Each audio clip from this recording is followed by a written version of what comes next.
everybody's got something to say about what's happening in the world right now, whether it's related to the news, whether it's related to the midterms. I mean, anything that's coming up that is a hot button issue that is filling news feeds, everybody, it seems, has something to say about it. Welcome to Coffee with Courtney, the political edition, where I focus on giving you good questions to ask the people in your life about the issues happening in the world today. And hopefully the goal would be that you see more unity in your relationships and you therefore bring about further unity in the world. But we're asking these questions and we're not giving the answers. I'm not sharing my opinion or suggesting the one that you should have. We're focusing just on what are some good questions that we could ask to have a healthier conversation. Now, an important disclaimer that I want to make early on in this series is that I just honor anyone who does not have the capacity to engage with said news or political issues right now, or has chosen to just say, I am not going to be reading the latest information or engaging with it in any way. It's just not something that they're choosing to be a part of. I just want to honor and give space for those people and say this is such a totally okay thing to have chosen, and this really is for people who are saying oh yeah, I have the capacity, I have interested, I'm having conversations, I'm engaging with what's happening politically or in the news in our world right now. And I'll even just minimize what engaging might mean.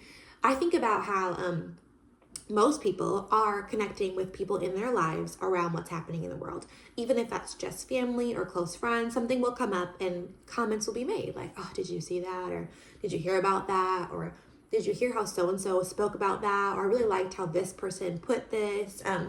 There are ways to engage that are small or that are kept in a certain kind of circle, if you will. There's even just the passive engaging with oh, I'm reading things. I'm seeing things in my newsfeed and I'm not scrolling past them, I'm reading them, or I'm liking them, or I'm sharing them. There's different levels, obviously, to engagement. But for those who are I'm just choosing to not at all engage, I absolutely honor that, and I just want to acknowledge that this probably isn't the series for you, but this is for people who are engaging at some level, because I really think a part of engaging well is being able to focus on what some of my mentors have told me and has really stuck with me. Two things. First, seek to be humble, don't seek to be right. Obviously, there are very serious things happening in the world always, but right now we're really aware of a number of them. And I think you can absolutely care about something very deeply or abhor something significantly and still seek to be humble in how you speak about it, especially if you're talking with someone who carries a different view on said issue than you. So I love that one that someone passed along to me a long time ago is seek to be humble more than you seek to be right. And then the other thing is someone else really important to me says often that a true leader, or the mark of a true leader, is their ability to unify people. That has really stuck with me as I consider different things happening in the world right now, and I look for signs of leadership or people that I think are really bringing about just goodness and qualities of good leaders. I think about people who have the ability to unite people together, to bring unity to a situation. Now, again, when we have such strong, emotion-filled issues at hand, that's a very difficult task. You'll find me, if you know me personally, often saying, wow, I just want to honor that whoever makes these decisions on a number of different issues, whoever has to make that final call, whoever has to walk through that in their day-to-day, I cannot imagine having their job. I cannot imagine it. And I just honor the office and position that so many people carry in the world. But I do think that if many people say, or at least have a unspoken feeling, that the world needs more unity in the area of politics. And I am just not someone who lives without hope in any area. At least that's an aim of mine. And so I really felt if I say that I believe that unity is part of the answer or disunity is part of the problem, then what am I going to do about it? Of course, people are really reminding everyone it matters how you vote. I completely agree. But I think that, that happens less often than the amount of times we might be engaging with people on a certain issue. And so in those regular conversations, I think about how unity can be brought even at the micro level in how we talk to each other. I see people all the time say we've lost our ability to communicate, or You can't even have a conversation with someone now on the other side of an issue. And I've actually not seen that to be true all the time. I've really learned a lot, also through a lot of failure in this area, about the value many people still hold in having civil public discourse. And when I was just praying about like, what's my role in all of this stuff happening right now, because I do really care and I am engaging, this is what God gave me, was you are really good at asking questions. And people in my life have often told me that. And I thought, what if I created a space where it was just about equipping people with good questions they could ask? So that's what this is going to be. No answers, none of my opinion, just questions that you could ask someone on either side of the political landscape on a number of different issues as they arise. So I hope that this channel and this specific area of my YouTube is a blessing to you, and it does bring about the fruit that I'm believing for, which would be further unity in our conversations. Hold up, if you're still listening at this point in the video, I just want to say thank you so much for engaging with this content. If you're finding it valuable, which I think you are if you're still here, will you hit subscribe? You subscribing directly helps me grow this channel to a point of monetizing so that our family can, if you didn't know, continue to save for our van replacement, which we need now more than ever, because if you didn't know it, spoiler alert, we're having a baby. And so I'm due in August, and I'm getting back to creating content here, and your support means the world. Something that I find myself asking a lot is, my husband and I will chat about, what's happened now this week, any given week, in the news. And something that I find myself saying often is like, doesn't it feel reasonable to ask? And then I'll fill in the blank with a question. But doesn't it feel reasonable to ask this? And because I feel like I have just a unique position within people's lives, because I deeply love Jesus, and he is like the core of who I am in our entire life. I think a lot of people assume something specific about what I might feel about a given viewpoint because I identify as a Christian.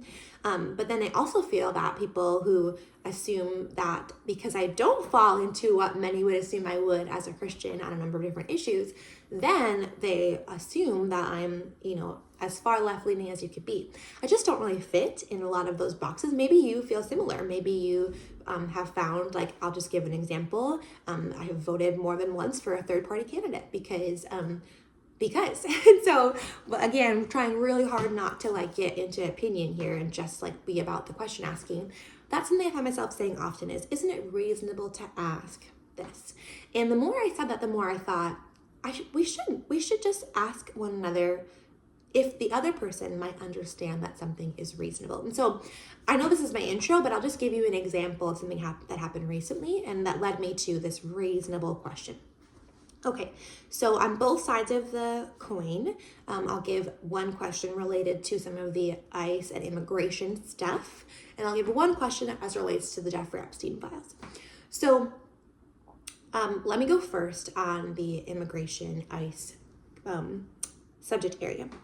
So I believe the little boy's name is Liam, and if you want to look into all the things that happened in his case or that are happening, obviously feel free to do so. I'm not going to explain it all, but this little boy was removed from where he was living in Minnesota by ICE. And someone posed to me, like, why did they do that? Like, his school officials offered to keep him despite like whatever may have been going on with ICE feeling that his parents were not able to legally be in Minnesota anymore at that moment.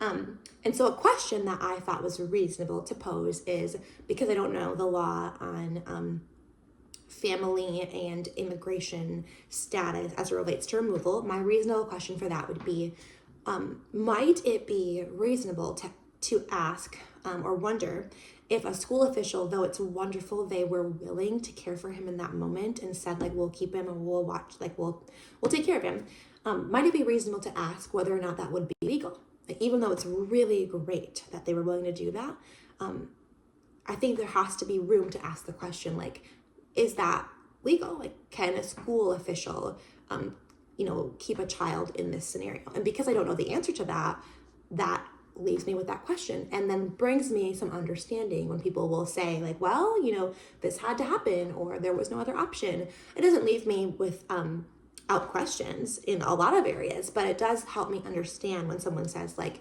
that person, if they feel there was no other option, I can have a conversation with them with understanding and more questions. Okay, Jeffrey Epstein files, kind of on the other side of the aisle a little bit.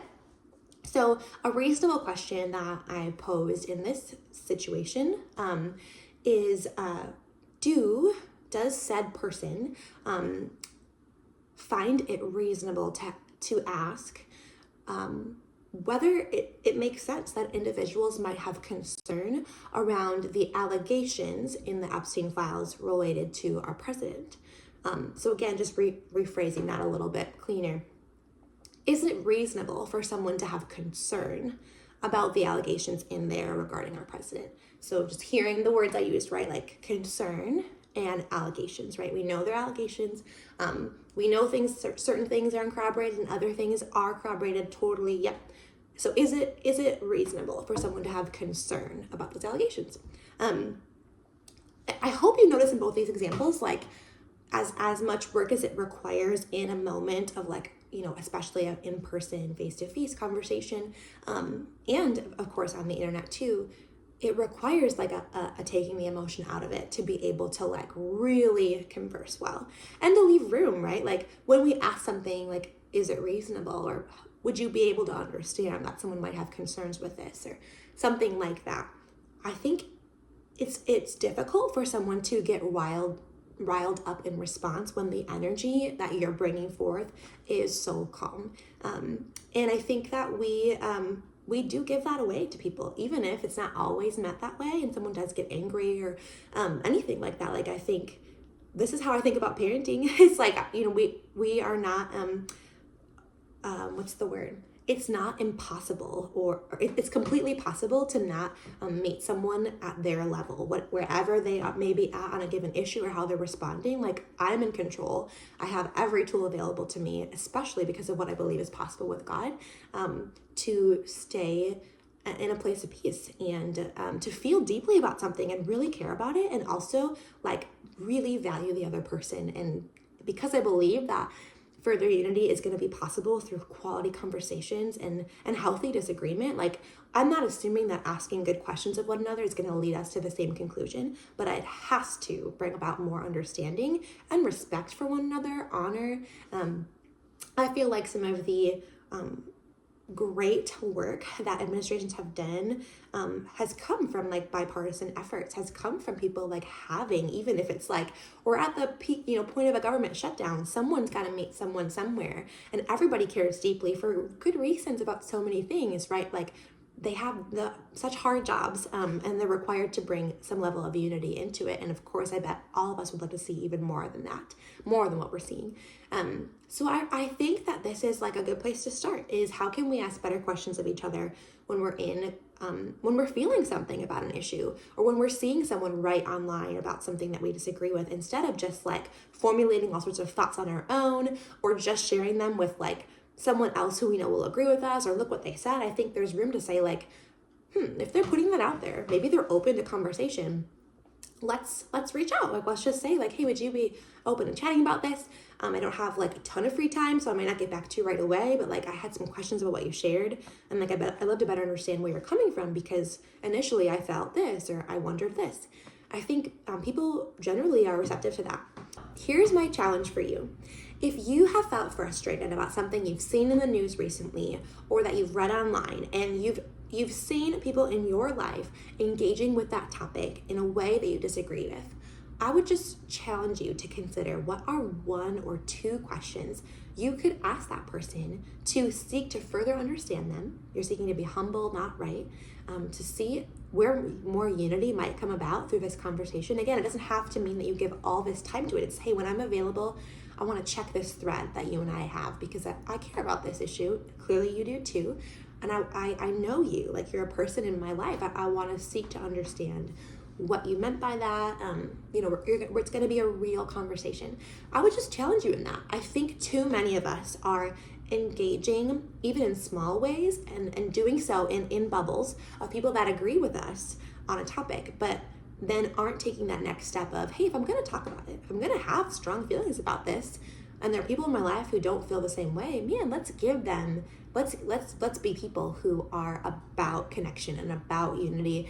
And man, if it's coming out of our mouth somewhere with someone, that means that it bothered us, right? That it frustrated us, that it left us with questions. Let's just share those questions, those reasonable, measured, emotion taken out of it questions with someone in a different spot.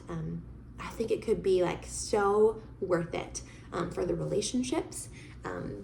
In a way that maybe we've come to this place and we're like, well, we just can't even talk about it anymore because of how difficult it's become.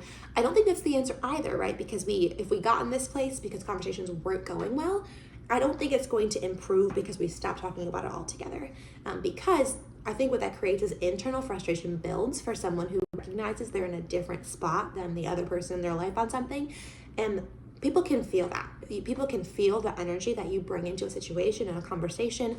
It's difficult, at least for people like me who are feelers, to compartmentalize that. I have like holistic relationships with people. And so it's not like we can't be friends if you don't see this the way I see it, but it is more of like I feel like real friendship means, man, we go there on all the things, right? If we're going to go all the way about marriage or parenting or what's happening in our life, like I want to be able to go all the way about how you feel about that issue, because clearly you have feelings about it and so do I. And let's be friends at the end of the day, because most people don't have malicious intent, malicious viewpoints, and are willing to have conversations.